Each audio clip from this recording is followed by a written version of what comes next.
Hello my dears, നമുക്കിന്ന് 10ാം ക്ലാസ്സിലെ ഫിസിക്സിലെ ഒന്നാമത്തെ പാഠമായിട്ടുള്ള ശബ്ദ തരംഗങ്ങൾ എന്ന പാഠം ഒന്ന് പഠിക്കാം. അപ്പോൾ പാഠം തുടങ്ങുന്നതിന് മുമ്പ് തന്നെ പറയാം, നിങ്ങൾ പലരും ഫിസിക്സ് അല്ലെങ്കിൽ ഭൗതിക ശാസ്ത്രത്തിന് ഒരു കീറാമുട്ടിയായിട്ടും കണ്ടുണ്ടാവുക പലവരും. കാരണം ഇതിൽ മാത്സിന് ഇഷ്ടമില്ലാത്തവർക്ക് മിക്കവാറും പേർക്കും എന്ത് ഇഷ്ടമുണ്ടാവില്ല, ഫിസിക്സും ഇഷ്ടമുണ്ടാവില്ല. അപ്പോൾ നമ്മൾ എന്ത് ചെയ്യണം, ഒക്കെ മനസ്സിലാക്കി പഠിച്ചാൽ ഒക്കെ സിമ്പിളാണ്, കാര്യമായിട്ടൊന്നുമില്ല. മനസ്സിലാക്കാതെ പഠിക്കുമ്പോഴാണ് അതിങ്ങനെ വന്നത്. അതിൻ്റെ ബേസ് അറിയാത്ത കൊണ്ടാണ് നിങ്ങൾക്ക് ഈ രണ്ട് സബ്ജക്റ്റും, അതായത് മാത്സ് ആണെങ്കിലും ഫിസിക്സ് ആണ് നിങ്ങൾക്ക് ഭയങ്കര ബുദ്ധിമുട്ടായിട്ട് തോന്നുന്നത്, അതിൻ്റെ ബേസ് അറിയാത്തതുകൊണ്ടാണ്. അപ്പോൾ മാക്സിമം ഞാൻ ബേസും കൂടി പറഞ്ഞിട്ടാണ് പോണത്. അപ്പോൾ ചിലവർക്ക് അറിയണവർക്കൊക്കെ ചിലപ്പോൾ ഈസി ആയിട്ട് തോന്നും. പക്ഷേ എൻ്റെ എന്താ പറയുക ലക്ഷ്യം എന്ന് പറയുന്നത് ഒട്ടും അറിയാത്തവർക്കും കൂടി മനസ്സിലാക്കണം. അവർക്ക് മനസ്സിലാവണമല്ലോ. അവർ ചെറുപ്പത്തിൽ ചെറിയ ക്ലാസ്സിൽ പഠിപ്പിക്കുമ്പോൾ എന്തെങ്കിലും ചെറിയ കാരണം കൊണ്ട് അവർക്ക് നേരെ വേണം ശ്രദ്ധിക്കാനും പഠിക്കാനും പറ്റാത്ത കാരണമാണ് അവർക്കിപ്പോൾ അത് ടഫായിട്ട് തോന്നുന്നത്. അപ്പോൾ മാക്സിമം നമുക്ക് എല്ലാവർക്കും മനസ്സിലാവുന്ന രീതിയിൽ തന്നെ നമുക്ക് ക്ലാസ് എടുക്കാം. അപ്പോൾ ശബ്ദ തരംഗങ്ങൾ നമ്മുടെ പാഠത്തിൻ്റെ പേര്. ശബ്ദ തരംഗങ്ങൾ. ശബ്ദം നമുക്കറിയാം അല്ലേ. ശബ്ദം എന്ന് പറഞ്ഞാൽ എന്താണ്? ശബ്ദം ഒരു എനർജിയുടെ ഒരു ഫോമാണ്, അതായത് ഒരു ഊർജ്ജമാണ് അല്ലേ. ശബ്ദോർജ്ജം എന്നൊക്കെ നമ്മൾ ചെറിയ ക്ലാസ്സിൽ പഠിച്ചിട്ടുണ്ടാവും. പിന്നെ തരംഗങ്ങൾ. എന്താണ് ഈ തരംഗം അല്ലെങ്കിൽ സൗണ്ട് വേവ്സ് എന്നാണ് ഈ ശബ്ദ തരംഗത്തിൻ്റെ മലയാളം. അപ്പോൾ എന്താണ് വേവ്സ്? അതായത് നമ്മൾ തിരമാലകളൊക്കെ കണ്ടിട്ടില്ലേ, വേവ്സ് ആയിട്ട് ഇങ്ങനെ പോകണ കണ്ടിട്ടില്ലേ. അപ്പോൾ നമുക്ക് നോക്കാം, വിശദമായിട്ട് നമുക്ക് നോക്കാം എങ്ങനെയാണ് ശബ്ദം, എന്താണ് തരംഗങ്ങൾ, ഇതിൻ്റെ കാര്യങ്ങൾ എന്തൊക്കെയാണെന്ന് നമുക്ക് വിശദമായിട്ട് പഠിക്കാം. അപ്പോൾ നിങ്ങൾ ബുക്കിൽ നോക്ക്, ആദ്യം തന്നെ തുടങ്ങണേ ഒരു ടീച്ചറും കുറേ കുട്ടികളും ഒരു പാർക്കും അവർ ഊഞ്ഞാലാട്ടണ കുറച്ചൊരു അവരുടെ ഒരു സംഭാഷണമാണ് അവിടെ തുടങ്ങണത് അല്ലേ. അപ്പോൾ ആ കുട്ടികൾ പറഞ്ഞ കാര്യത്തിൽ നമുക്ക് തുടങ്ങാം. അവിടെ ഊഞ്ഞാലാട്ടമാണ് വിഷയം. ഊഞ്ഞാലാട്ടം എങ്ങനെയാണ് ഊഞ്ഞാലാട്ടം എണ്ണേണ്ടത്? ഇതാണ് ഇപ്പോൾ ആദ്യം തന്നെ ഊഞ്ഞാലാട്ടം എണ്ണേണ്ടത് എങ്ങനെയായിരിക്കും എന്നാണ് ഇവിടെ ഫസ്റ്റേ ഉള്ള ഒരു ക്വസ്റ്റ്യൻ വരണത്. അപ്പോൾ നമുക്കത് ഇവിടെ ഇരിക്കട്ടെ. നമുക്ക് ആദ്യം ഊഞ്ഞാല്, അതായത് ഊഞ്ഞാൽ എന്ന് പറഞ്ഞാൽ എന്താണ്? സ്വതന്ത്രമായിട്ട് അങ്ങോട്ടും ഇങ്ങോട്ടും ഇങ്ങനെ പോണ ഒരു ഇതാണ് അല്ലേ. അതായത് ഇപ്പോൾ ഒരു ഊഞ്ഞാൽ നമുക്ക് വരയ്ക്കുകയാണ്, റഫായിട്ട് നമുക്കൊരു ഊഞ്ഞാൽ വരയ്ക്കാം കേട്ടോ. അപ്പോൾ ഞാനിത് അവിടെ ഒരു ഊഞ്ഞാൽ വരയ്ക്കാം കേട്ടോ. ഇത് ഊഞ്ഞാൽ കെട്ടിയ കയറാണെന്ന് വിചാരിക്കാം. ഇതാണ് ഊഞ്ഞാൽ ഇരിക്കുന്ന സ്ഥലം എന്ന് പറയട്ടോ. നമ്മൾ ഇരിക്കുന്ന സ്ഥലം ഊഞ്ഞാലാണെന്ന് വിചാരിക്കാം. അപ്പോൾ ഇപ്പോൾ ഈ ഊഞ്ഞാൽ എന്താണ്? ഈ ഊഞ്ഞാൽ ഇവിടെ സ്വതന്ത്രാവസ്ഥയിൽ നിൽക്കുകയാണ്. ഈ ഊഞ്ഞാൽ അനങ്ങണില്ല, അങ്ങോട്ടും ഇങ്ങോട്ടും ആടാൻ തുടങ്ങിയിട്ടില്ല. അപ്പോൾ ഈ ഊഞ്ഞാൽ ഇങ്ങനെ എന്താ പറയുക ഒഴിഞ്ഞിങ്ങനെ ഒറ്റയ്ക്കിനി ഇരിക്കുകയാണ്. അപ്പോൾ അത് ഓടി വന്ന ഒരു കുട്ടി അതിൽ കയറിയിരുന്നു, അങ്ങോട്ട് ആടാൻ തുടങ്ങി. അങ്ങോട്ടും ഇങ്ങോട്ടും ഇങ്ങനെ ഊഞ്ഞാലിൻ്റെ എന്താണ് ചലനം എന്ന് പറയാൻ എങ്ങനെയാണ്? അങ്ങോട്ടും ഇങ്ങോട്ടുമുള്ള ചലനമാണ്, ഇരുവശത്തേക്കുമുള്ള ചലനമാണ് അല്ലേ. അപ്പോൾ ഇരുവശത്തേക്കും എങ്ങനെയാണ് ചലിക്കണത്? കൃത്യമായ ഇടവേളകളിലാണ് ചലിക്കണത്. അപ്പോൾ ഊഞ്ഞാലിൻ്റെ ചലനം എന്ന് പറഞ്ഞാൽ നമുക്ക് എന്താണ്? ഇരുവശത്തേക്കാണെന്ന് കിട്ടി, ഇരുവശത്തേക്കുമുള്ള ചലനമാണ്. അതുപോലെ പിന്നെ നമുക്ക് എന്ത് മനസ്സിലായി?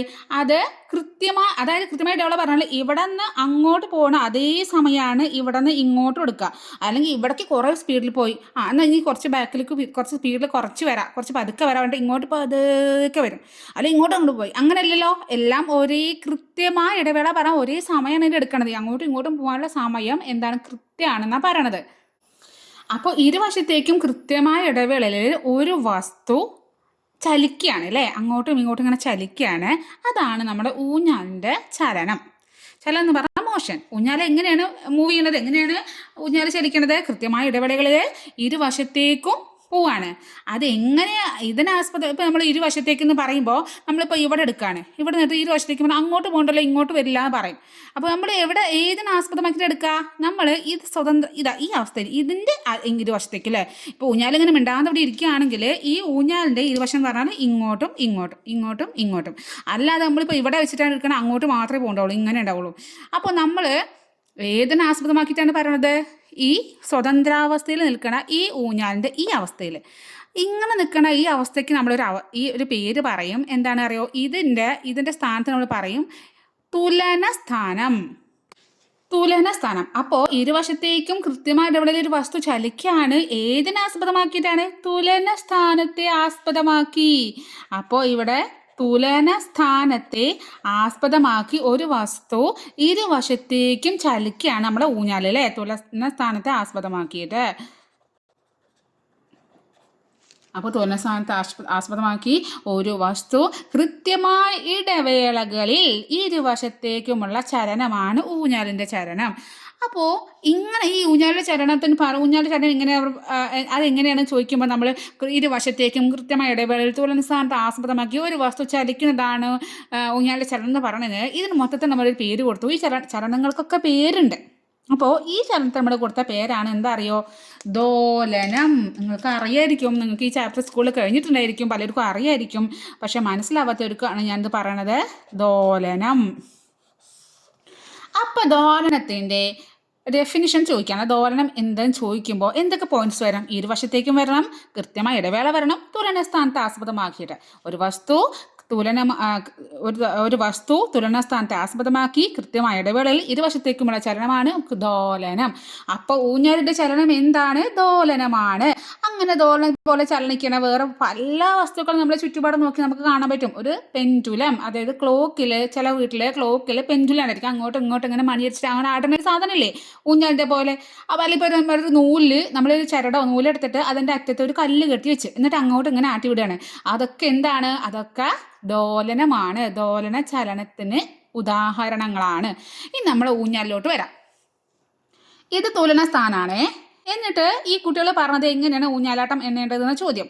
അപ്പോൾ ഈ തുലന സ്ഥാനത്ത് ആസ്പദമാക്കി ഊഞ്ഞാൽ ആദ്യം ഇങ്ങോട്ട് പോയി, ആദ്യം അങ്ങോട്ട് പോയി, അതിനുശേഷം തിരിച്ച് ഇങ്ങോട്ട് വന്നു, എന്നിട്ട് ഇങ്ങോട്ട് പോയി, എന്നിട്ട് പിന്നെ ഇങ്ങോട്ട് വരും അല്ലേ. ഇങ്ങനെ തുടർന്നു കൊണ്ടേയിരിക്കും. അപ്പോൾ ഊഞ്ഞാലാട്ടം എണ്ണേണ്ടത് എങ്ങനെയാണെന്നറിയോ? ഈ തുലന സ്ഥാനത്ത് നിന്നും അങ്ങോട്ട് പോയി ഇങ്ങോട്ട് വന്ന് തിരിച്ച് തുലന സ്ഥാനത്ത് തന്നെ എത്തണം. എവിടെ നിന്നാണോ തുടങ്ങണത്, തുലന സ്ഥാനത്ത് തുടങ്ങുകയാണെങ്കിൽ ഇവിടെ നിന്ന് തുടങ്ങി അങ്ങോട്ട് പോയി, അപ്പോൾ നോക്ക്, എന്നിട്ട് തിരിച്ച് ഇങ്ങോട്ട് വരുമ്പോൾ അപ്പോൾ ചോദിക്കുക തുലന സ്ഥാനത്ത് എത്തിയില്ലേ. അതായത് ഇപ്പോൾ ഇത് അങ്ങോട്ട് പോയി എന്നിട്ട് തിരിച്ച് ഇങ്ങോട്ട് വന്നു, അപ്പോൾ തുലന സ്ഥാനത്ത് എത്തിയില്ലേ. അപ്പോൾ ഇത് ഒരാട്ടായിട്ട് കൂട്ടാൻ പറ്റുമോ? ഇല്ല. ഇതിൻ്റെ ഡയറക്ഷൻ ഇത് എങ്ങോട്ടാണ്? ഇങ്ങോട്ട് പറ്റില്ല. നമ്മൾ ഇങ്ങോട്ടാണ് ആദ്യം തുടങ്ങി, അപ്പോൾ ഇങ്ങോട്ട് തുടങ്ങി പിന്നെ ഇങ്ങോട്ട് തന്നെ എത്തണം. ഇതിൻ്റെ നോക്കി ഈ ആറ് നോക്കണം. അപ്പോൾ ഇവിടെയാണ്. ഇനി എങ്ങാണ്ട് നമ്മുടെ ഊഞ്ഞാല് ഇവിടെ നിന്നാണ് ആട്ടം തുടങ്ങുന്നത്. അപ്പോൾ എങ്ങനെയാണ്? ഇങ്ങനെ പോയി, അപ്പോൾ അങ്ങോട്ട് ഡയറക്ഷൻ തിരിച്ച് ഇങ്ങനെ വരണം. അതാണ് നമ്മൾ ഒരാട്ടം എന്ന് പറയാം. അപ്പോൾ ഊഞ്ഞാലാട്ടം എണ്ണേണ്ടത് എങ്ങനെ അറിയോ? എവിടെ നിന്നാണോ തുടങ്ങി അവിടെ തന്നെ എത്തണം. എങ്ങനെയാണ് എത്തേണ്ടത്? അതേ ദിശയിലെത്തണം. അപ്പോൾ നമുക്ക് പറയാം അങ്ങനെയാണ്. അപ്പോൾ ഒരാട്ടമായി എന്ന് പറയാം. ഇനിയിപ്പോൾ നിങ്ങൾ പാർക്കിൽ പോയിട്ട് ഊഞ്ഞാലാടുകയാണ്. അപ്പോൾ നിങ്ങൾ ഫ്രണ്ട്സ് എല്ലാവരും കൂടിയിട്ടാണ് ഊഞ്ഞാലാടുന്നത്. അപ്പോൾ ചിലവർക്കല്ലേ നല്ല ഉയരത്തിലാണ് ആടാൻ പറ്റും. അപ്പം നമ്മൾ വീട്ടിൽ ഊഞ്ഞാലൊക്കെ മരത്തിൻ്റെ കൊമ്പിൽ മാവിലൊക്കെ ഊഞ്ഞാലിട്ടെന്ന് വിചാരിക്കാം. അപ്പോൾ ചിലവരെന്ത് ചെയ്യുക അറിയോ? ഇവിടെ നിന്നാണ്ട് ആടിയിട്ട് ഇങ്ങനെ ഇത്രയ്ക്ക് അങ്ങോട്ട് പോകും അല്ലേ. ഭയങ്കര നമുക്ക് കണ്ടാൽ തന്നെ പേടിയാവും. എന്നുള്ളൊരു എന്താ പറയുക, അത്രയും ഹൈറ്റിൽ പോണവരുണ്ട് അല്ലേ. ചെറിയ മക്കളാണ്, കുറച്ച് പേടിയുള്ളവരൊക്കെ ആണെങ്കിൽ കുറച്ച് ദൂരമൊക്കെ ഇങ്ങനെ ആടും. നല്ലവരാണെങ്കിൽ ചവിട്ടി കുതിച്ച് അങ്ങോട്ട് പോലാണ് പോക്ക് അല്ലേ. അപ്പോൾ നമ്മൾ നോക്കുകയാണ് ആരാണ് ഇവിടെ കൂടുതൽ നമ്മൾ പറയില്ല ആരാണ് കൂടുതൽ ഉയരത്ത് ആടുക, ആരാണ് ആ മരത്തിൻ്റെ കൊമ്പിൽ തൊട്ട് വരിക, കാലും കൊണ്ടൊക്കെ ഇങ്ങനെ ആടിയിട്ട് കാലും കൊണ്ടൊക്കെ ഇങ്ങനെ പോയി തൊടും ചിലവർ അല്ലേ. അങ്ങനെയൊക്കെ കണ്ടിട്ടില്ലേ? ഞങ്ങളൊക്കെ ചെറുകുട്ടറാകുമ്പോൾ അങ്ങനെ ചെയ്തിരുന്നു.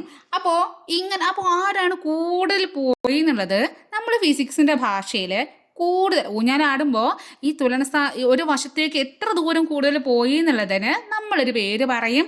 ആ പേരാണ് നമ്മൾ ആയതി. ആരതി എന്നൊക്കെ കുട്ടികളെ പേര് കേട്ടിട്ടില്ലേ? അതേപോലെ ഒരു പേരാണ് ആയതി. അപ്പം ആയതി എന്താണ്?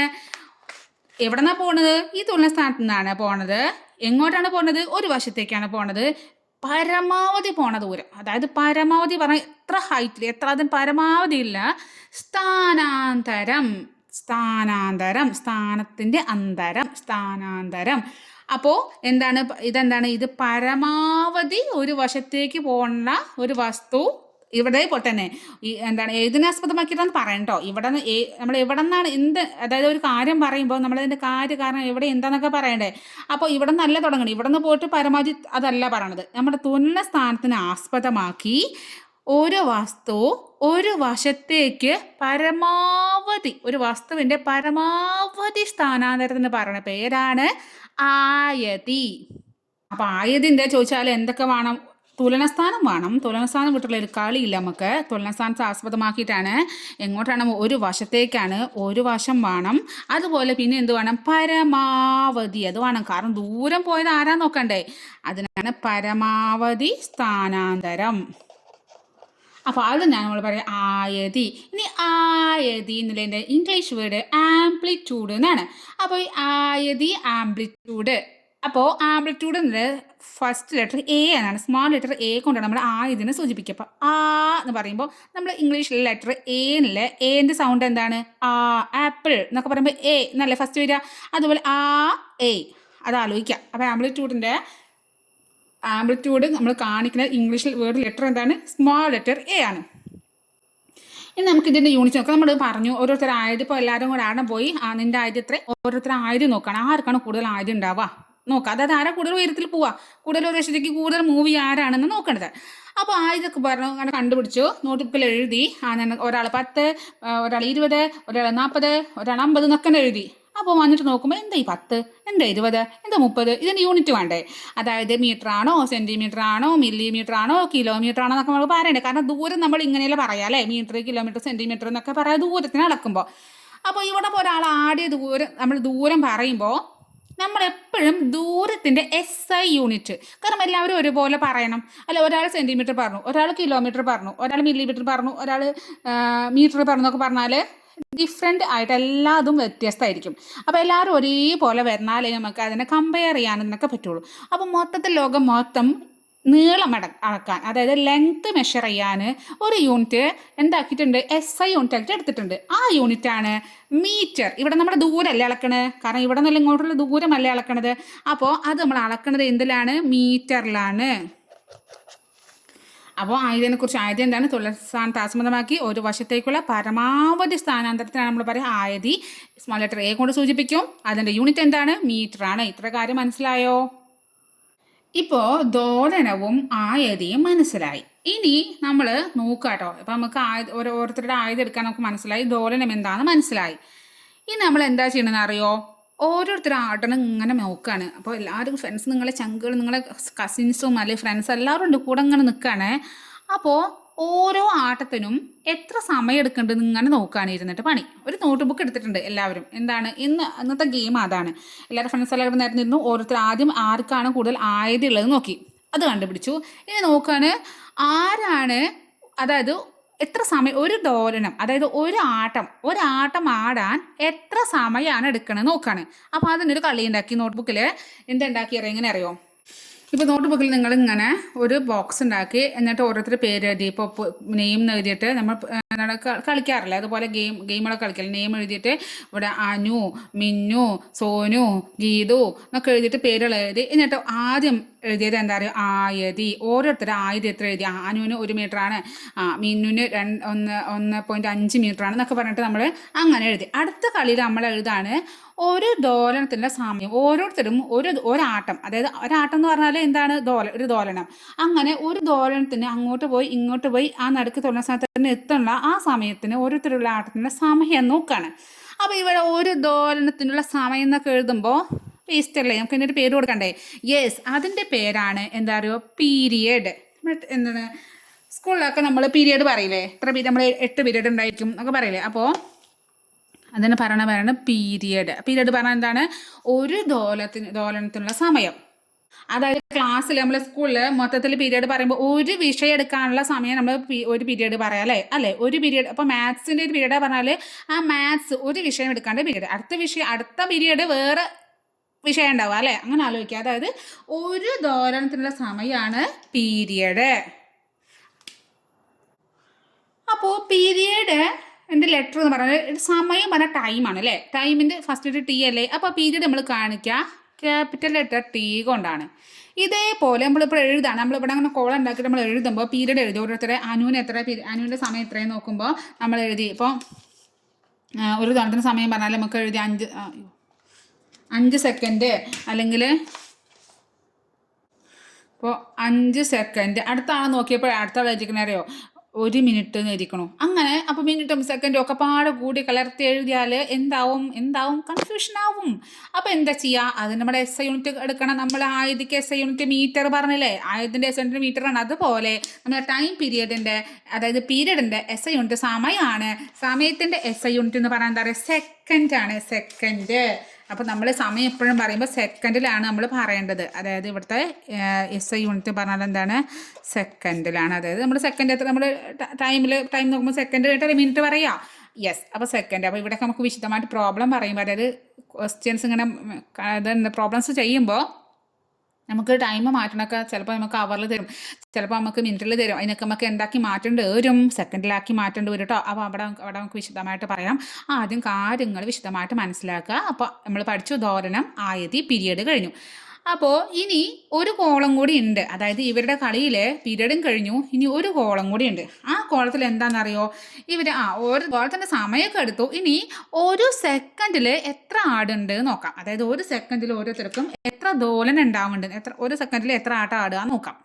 ഓരോരുത്തർ അങ്ങനെ ഊഞ്ഞാൽ കയറി. അപ്പോൾ ഒരു സെക്കൻഡ് ടൈം ഇങ്ങനെ നോക്കിയിരിക്കുകയാണ് മൊബൈലിൽ.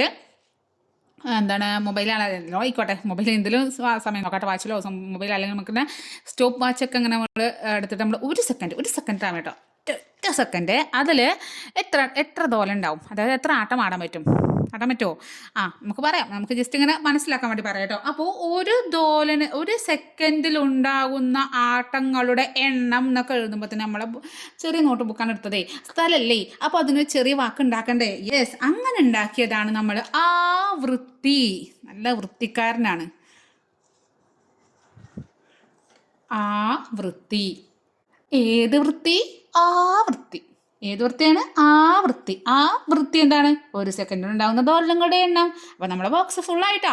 ആദ്യം നമ്മൾ കുട്ടികളുടെ പേരെഴുതി, പിന്നെ ആയതി എഴുതി, മീറ്ററിലാണ് ആയതി എഴുതിയത്, പീരീഡ് എഴുതി സെക്കൻഡിലാണ്. അടുത്തത് ഒരു സെക്കൻഡിൽ ഉണ്ടാകുന്ന ദോലനങ്ങൾ. ഇവിടെ നമ്മൾ ആട്ടം പറഞ്ഞാൽ ദോലനല്ലേ, ദോലനങ്ങളുടെ എണ്ണം. അത് നമ്മൾ പറഞ്ഞു ആവൃത്തി. ആ വൃത്തിനെ നമ്മൾ ആവൃത്തി എന്ന് പറഞ്ഞാൽ അതിൽ ഇംഗ്ലീഷിൽ പറയുമ്പോൾ ഫ്രീക്വൻസി എന്നാണ് പറയാം. അപ്പോൾ അത് നമ്മൾ എഫ് ലെറ്റർ കൊണ്ട് സൂചിപ്പിച്ചു. സ്മാൾ ലെറ്റർ എഫ്, ഇവിടെ ക്യാപിറ്റൽ ലെറ്റർ ടി, ഇവിടെ സ്മാൾ ലെറ്റർ എ. അപ്പോൾ ATF. ഇനി ഇതിനൊരു യൂണിറ്റ് വേണ്ടേ? ഒരു സെക്കൻഡ് ഉണ്ടാണ് ദോലനങ്ങളുടെ എണ്ണം 8, 10, 4, 3 എന്നൊക്കെ കിട്ടി. അതിന് എന്താണ് എണ്ണം? അതിനൊരു യൂണിറ്റ് വേണം. അപ്പോൾ അതിൻ്റെ യൂണിറ്റാണ് ഒരു പുതിയ ആളാണ് വരുന്നത്. ഇത് ആരാ വരുന്നത്? ഹെഡ്സ്. എന്താണ്? ഹെഡ്സ്. അപ്പോൾ ആവൃത്തി എന്ന് പറഞ്ഞാൽ ഒരു സെക്കൻഡിലുള്ള ദോലനങ്ങളുടെ എണ്ണമാണ് ആവൃത്തി. അതിൻ്റെ സ്മാൾ ലെറ്റർ എഫ് ആണ്. അതിൻ്റെ യൂണിറ്റ് ഹെഡ്സ് പറഞ്ഞാൽ എന്താണ്? അത് നിങ്ങളുടെ ടെക്സ്റ്റ് ബുക്കിൽ അവിടെ ഒരു തന്നിട്ടുണ്ട്. ഹെൻറിച്ച് റുഡോൾഫ് ഹെഡ്സ് എന്ന് പറഞ്ഞ ഒരു സയൻറ്റിസ്റ്റിനോടുള്ള ആദര സൂചകമായിട്ട് കൊടുത്തതാണ്. ആ ബോക്സ് വായിച്ചാൽ മനസ്സിലാവും കേട്ടോ. അപ്പോൾ അദ്ദേഹം എന്തൊക്കെ കണ്ടിട്ടുന്നൊക്കെ അവിടെ മനസ്സിലാവും. അപ്പോൾ ഹെഡ്സിനുള്ളത് HZ എന്നുള്ള യൂണിറ്റ് കൊണ്ടാണ് നമുക്ക് കാണിക്കാം. അപ്പോൾ നമ്മൾ എന്തെല്ലാം പഠിച്ചു? ആദ്യം നമ്മൾ ദോലനം പഠിച്ചു. ദോലനത്തിൻ്റെ അത് കഴിഞ്ഞിട്ട് നമ്മൾ ആയതി പഠിച്ചു. ആയതി പഠിച്ചു. ആയതി എന്താണ്? ശൂന്യസ്ഥാനത്തിന് ആസ്പദമാക്കി ഒരു വശത്തേക്കുള്ള വസ്തുവിൻ്റെ പരമാവധി സ്ഥാനാന്തരം. അതിന് യൂണിറ്റ് നമ്മൾ എന്ത് പറഞ്ഞു? നമ്മൾ മീറ്ററാണ് അതിന് യൂണിറ്റ് എന്ന് പറഞ്ഞത് അല്ലേ. അതിനുശേഷം പിന്നെ നമ്മൾ പഠിച്ചത് പീരിയഡാണ്. പീരിയഡ് എന്ന് പറഞ്ഞാൽ ഒരു ദോലനത്തിലുള്ള സമയം മാറിപ്പോരട്ടോ. ആവൃത്തിയും പീരിയഡ് മാറിപ്പോരുത്. ഇവിടെ സമയമാണ് ആലോചിക്കുക. കാരണം പീരിയഡാണ്. ആവൃത്തി എന്താണ്? ഒരു സെക്കൻഡിലുണ്ടാകുന്ന എണ്ണമാണ്, ദോലനങ്ങളുടെ എണ്ണമാണ്. ഇവിടെ യൂണിറ്റ് എന്താണ്? ഇവിടെ യൂണിറ്റ് സെക്കൻഡാണ്. അതിനുശേഷം നമ്മൾ പറഞ്ഞത് എന്താണ്? നമ്മൾ ആവൃത്തി പറഞ്ഞു. ആവൃത്തി എന്ന് പറഞ്ഞാൽ ഒരു സെക്കൻഡിൽ ഉണ്ടാകുന്ന ദോലനങ്ങളുടെ എണ്ണമാണ്. അതിൻ്റെ യൂണിറ്റ് പറഞ്ഞാൽ ഹെഡ്സ് ആണ്. അപ്പോൾ ഇത്രയും കാര്യം വ്യക്തമായിട്ട് മനസ്സിലാക്കുക, മാറിപ്പോരുത്.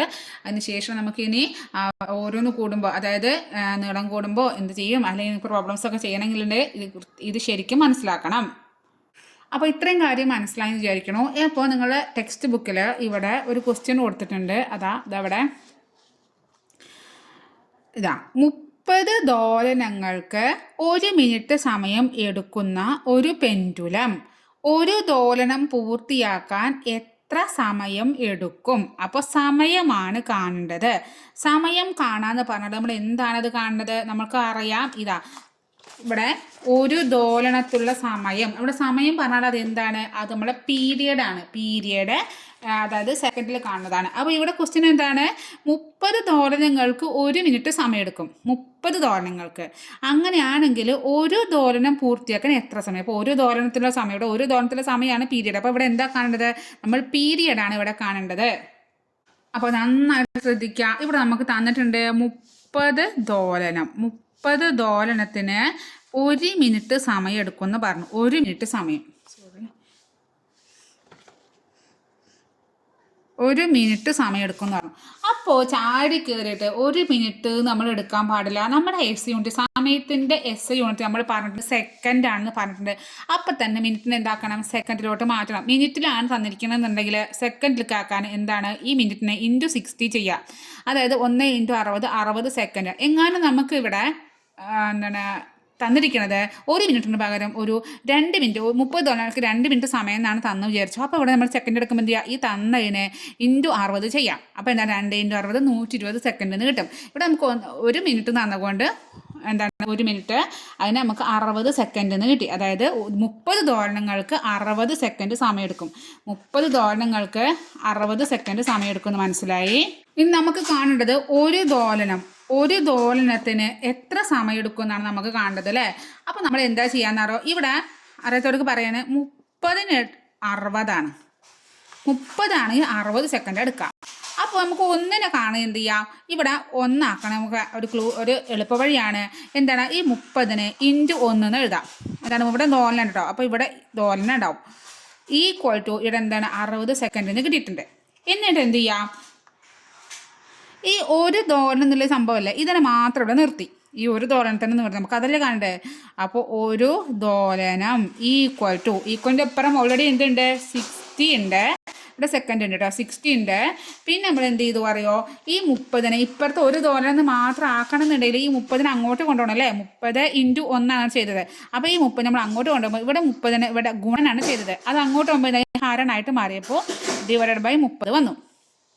ഇങ്ങനെ വരുമ്പോൾ 0 കട്ട് ചെയ്ത് കളയാം. 6/3 കട്ട് ചെയ്ത് കളയാൻ വയ്യാത്തവർ ഇങ്ങനെ തന്നെ ചെയ്യുക. 6/3 3 6. അപ്പോൾ നമുക്ക് എന്ത് കിട്ടി, 2 എന്ന് കിട്ടി. അപ്പോൾ നമുക്ക് ഇവിടെ എന്ത് കിട്ടി, 2 സെക്കൻഡ് എന്ന് കിട്ടി. അപ്പോൾ നമുക്ക് ഒരു ദോലനത്തിൻ്റെ സമയം നമുക്ക് കിട്ടിക്കഴിഞ്ഞു, 2 സെക്കൻഡാണ്.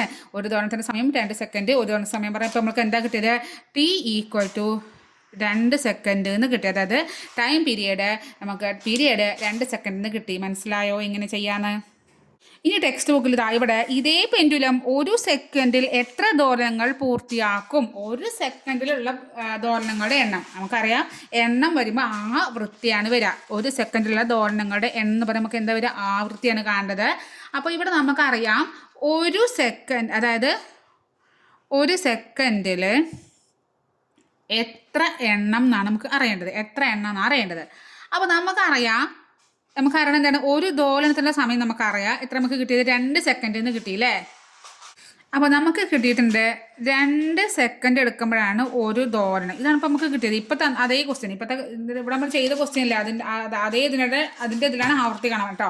അപ്പോൾ 2 സെക്കൻഡിൽ ഒരു ദോലനം. ഇനി നമുക്ക് എന്താ അറിയേണ്ടത്, 1 സെക്കൻഡിൽ എത്രയെന്ന് അറിയണം. അപ്പോൾ നമ്മൾ എന്താ വെച്ചാൽ ഈ 2 സെക്കൻഡ് നമ്മൾ 2 × 1 സെക്കൻഡ് എന്ന് എഴുതി. ഇത് സെക്കൻഡ് നട്ടിരിക്കുന്നത് = ഒരു ദോലനം എന്നായി. കാരണം അതേപോലെ 2 × 1 എഴുതി. ഇനി എന്താ ചെയ്യുക, 1 സെക്കൻഡിൽ കാണാം. അപ്പോൾ ഈ 1 സെക്കൻഡിൽ മാത്രം ഞാനിത് അവിടെ നിർത്തി. 1 സെക്കൻഡ് = ഈ 2നെ അങ്ങോട്ട് കൊണ്ടുപോകണം. ഇവിടെ ഓൾറെഡി 1 ഉണ്ട്. ഈ 2 ഇങ്ങോട്ട് പോകുമ്പോൾ ഇവിടെ ഗുണനാണ്. അത് അങ്ങോട്ട് ചാടുമ്പോൾ ഡിവിഷൻ 2 ആയി.